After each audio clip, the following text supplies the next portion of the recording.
Hello friends, I Arundalal once again welcome you on the online platform of Arundalal English Classes YouTube channel, and today we are going to continue with our next topic, that is Basics of English Grammar Part 6th. So here your assignment is on your screen, and here we go with our exercise. Our first sentence for the day. Sometimes time dash on very slowly and tediously.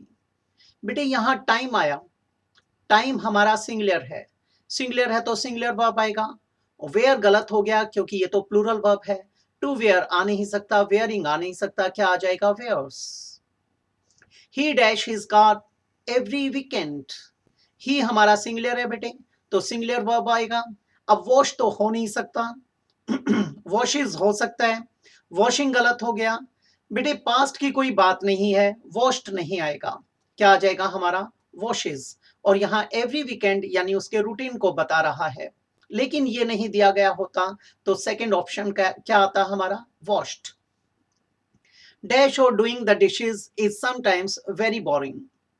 बेटे dash और doing और एक conjunction है बेटा, conjunction आया, conjunction के बाद क्या दिया गया है? जेरेंड दिया गया है। इसका मतलब यहां पर भी सेम आएगा, हमारा क्या आ जाएगा? वॉशिंग। वॉशिंग और doing the dishes is sometimes very boring. बेटे इसका मतलब क्या है? डू द डिशेज, बर्तन धोना। The made was dash the clothes. बेटे मेड वॉज आया तो यहां पर क्या आएगा आपका? या तो V1 ING या थर्ड फॉर्म। अगर ये पैसिव वॉइस है तो यहाँ थर्ड फॉर्म लगाया जाता, और अगर यहाँ पर कॉन्टिन्यूटी का बोध है तो V1 ING आएगा। When the thieves broke into our house, जब चोरों ने मेरे घर में सेंध लगाई तो नौकरानी क्या कर रही थी? कपड़े धो रही थी। इसका मतलब वॉज के साथ वॉश गलत, वॉशेस गलत, ये दोनों हो सकते थे। अगर मेड को धोया जाता तो ये आता, मेड को थोड़ी ना धोया जा रहा था, ये तो गलत हो जाएगा, क्या आ जाएगा? वॉशिंग। माई मदर हैड आया बेटे तो मुख्य रूप से वर्ब की थर्ड फॉर्म आनी चाहिए या फिर टू इन्फिनेटिव आना चाहिए। टू इन्फिनेटिव इसने दिया नहीं, वॉशिंग आ नहीं सकता, यहाँ पर वॉशेज नहीं आ सकता, वॉश नहीं आ सकता, तो यहाँ पर क्या आएगा? D option. My mother had washed the sari before my sister in law dash hers. मेरी माँ अपनी साड़ी धो चुके थे मेरी भाभी के अपनी धोने से पहले।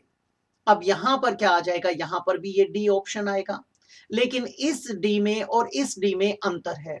यहाँ हेड के साथ ये वॉश्ड आया, यहाँ पर ये वर्ब के थर्ड फॉर्म का काम कर रहा है बेटा, और यहाँ पर ये वर्ब की सेकंड फॉर्म के रूप में यूज किया गया है। ये बिल्कुल वैसा ही है जो आपने बचपन में एक सेंटेंस रट रखा था, डॉक्टर के आने से पहले रोगी मर चुका था।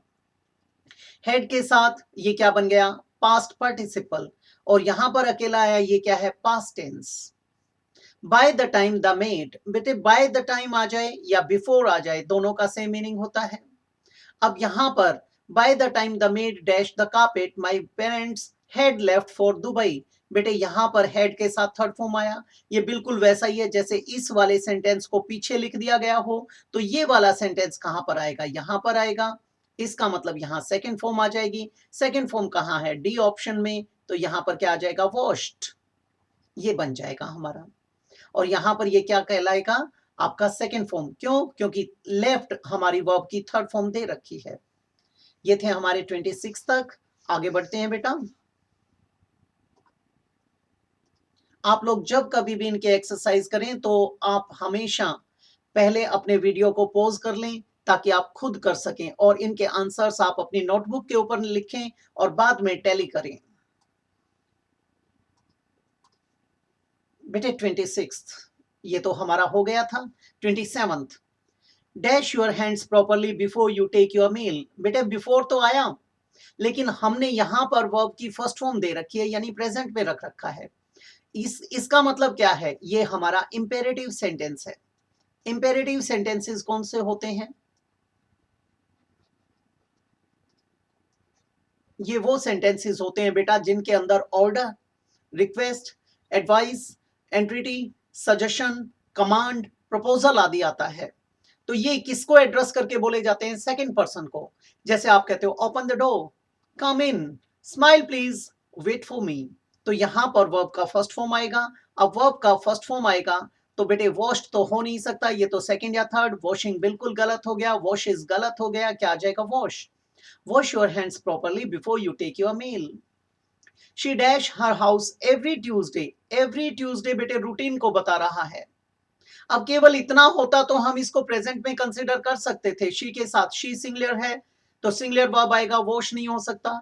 वॉशिंग बिल्कुल गलत हो गया। अब बच गए दो, लेकिन आगे उसने क्या दिया है बेटा, बिफोर हर एक्सीडेंट, यानी दुर्घटना होने से पहले। तो ये पास्ट की बात आ गई, यहां पर क्या आ जाएगा, डी ऑप्शन। और अगर ये नहीं दिया गया होता हम वॉशिस लगा देते। Is all the dash done. बेटे क्या सारी धुलाई हो चुकी। इज आया है, इज ऑल द क्या आ जाएगा, वॉशिंग डन, क्या सारी की सारी धुलाई हो चुकी है, ये बन जाएगा। आगे बढ़ते हैं बेटा।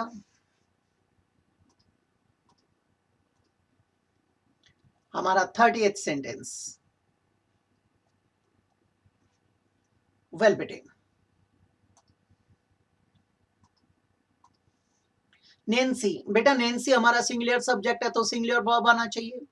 स्पीक्स आ सकता है, टॉक्स आ सकता है, टेल्स आ सकता है। नो, नो नहीं आ सकता क्योंकि नोज होता तो बेटर था। अब यहां पर टॉक्स 3 लैंग्वेजेस गलत हो गया, टेल्स बिल्कुल गलत हो गया, क्या आ जाएगा, स्पीक्स। हर ग्रेट ग्रैंड मदर। बेटे उनकी परदादी, अब सिंगुलर है।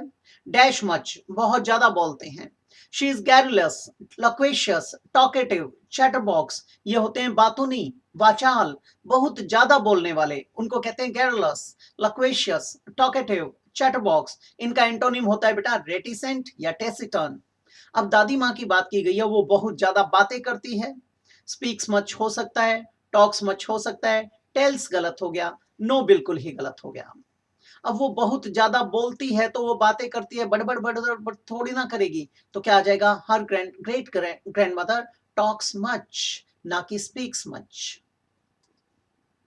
She always has a bag full of dash. उसके पास तो हमेशा बातों का पिटारा होता है। ठीक है, बैग फुल ऑफ, बेटे स्पीक्स नहीं हो सकता, टॉक्स हो सकता है, टेल्स गलत, नो गलत, क्या आ जाएगा, bag of talks. My grandfather dash tells to us before we go to bed. बेटे बिफोर आया लेकिन आगे गो टू बेड है, प्रेजेंट में रखा है। जब हम बिस्तर पे जाते हैं, बिस्तर पे जाने से पहले मेरे दादाजी अक्सर ये काम करते हैं, उनके रूटीन की बात है। अब ग्रैंडफादर सिंगुलर है तो सारी सिंगुलर आएंगी, नो तो आ नहीं सकता।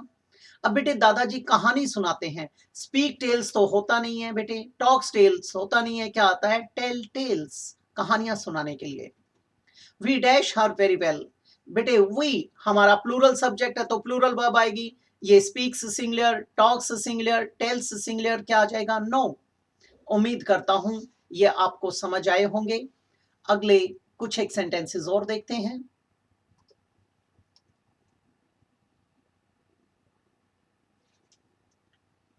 वेल बेटे, the culprit will be forgiven. बेटे कल्प्रिट को माफ कर दिया जाएगा, फॉरगिव क्षमा करना, forgive, forgive, forgiven. The culprit will be forgiven if he dash the truth. He आया बेटे, हमारा क्या है, सिंगुलर सब्जेक्ट है तो सिंगुलर आएगा, नो गलत हो गया। If he tells the truth हो सकता है, टॉक्स द ट्रूथ गलत हो गया, स्पीक्स द ट्रूथ गलत हो गया।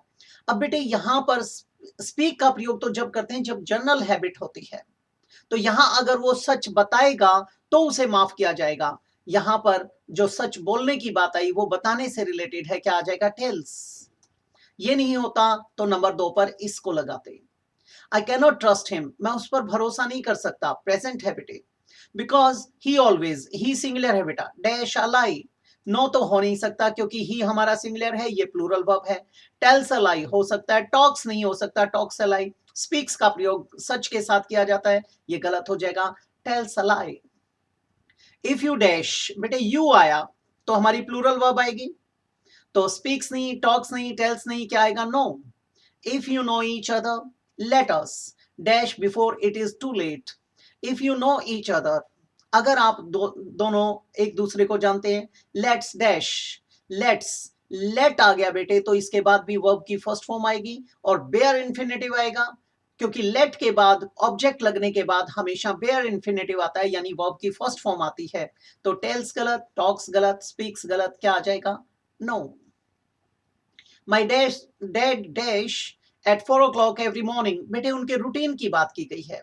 स्टैंड्स अप गलत हो गया, लुक्स अप गलत हो गया, गेट्स अप हो सकता है, जम्प्स अप क्या आ जाएगा, गेट्स अप यानी वेक्स अप। राज सिंगुलर है बेटा। डैश डिफिकल्ट वर्ड्स, कठिन शब्दों की बात है, इन द डिक्शनरी, डिक्शनरी को लेक्सिकन भी कहते हैं। लेक्सिकन और डिक्शनरी शब्दकोश, बेटे लेक्सिकोग्राफर शब्दकोश रचयिता, लेक्सिकोग्राफी शब्दकोश रचना, और लेक्सिकोलॉजी शब्दकोश शास्त्र या विज्ञान। तो लेक्सिकन क्या होता है, शब्दकोश। अब यहां पर है Raj dash difficult words in the dictionary या लेक्सिकन, वो उन्हें देखता है। बेटे जंप्स अप गलत, गेट्स अप गलत, लुक्स अप हो सकता है, स्टैंड्स अप गलत। अब आपके एग्जाम्स की बात करूं, कॉम्पिटिटिव एग्जाम्स में यहां पर आपको एग्जामिनर सीज लिख कर देता है, सीज डिफिकल्ट वर्ड्स, हमें इसको काटना है, हमें क्या करना है, लुक्स अप। लुक अप का मतलब होता है बेटे, इसके दो मीनिंग्स होते हैं, एक तो डिक्शनरी के अंदर किसी शब्द को ढूंढने के लिए, खोजने के लिए, दूसरा prices are looking up these days, आजकल कीमतें बढ़ती जा रही हैं, they are hiking, increasing. My monkey, बेटे मंकी हमारा सिंगुलर है। Dash and down every now and then, बेटे प्रतिपल क्या करता है, ऊपर नीचे कूदता है, तो डाउन आया तो इसका मतलब अप आ सकता है। गेट्स अप डाउन गलत हो गया बेटा। लुक्स अप डाउन ऊपर नीचे देखता है, गलत हो गया बेटा। स्टैंड्स अप बिल्कुल गलत हो गया, क्या आ जाएगा, jumps up and down every now and then, यानी वो अपनी चुलबुरी हरकतें करता रहता है, कभी ऊपर कभी नीचे, ऐसे कूदाफांदी में लगा रहता है। ये थे हमारे क्या बेटा, अगले 20 सेंटेंसेस। इसके बाद हम अगली क्लास में बात करेंगे, आगे बढ़ेंगे। तब तक के लिए इजाजत चाहूंगा। नमस्कार दोस्तों।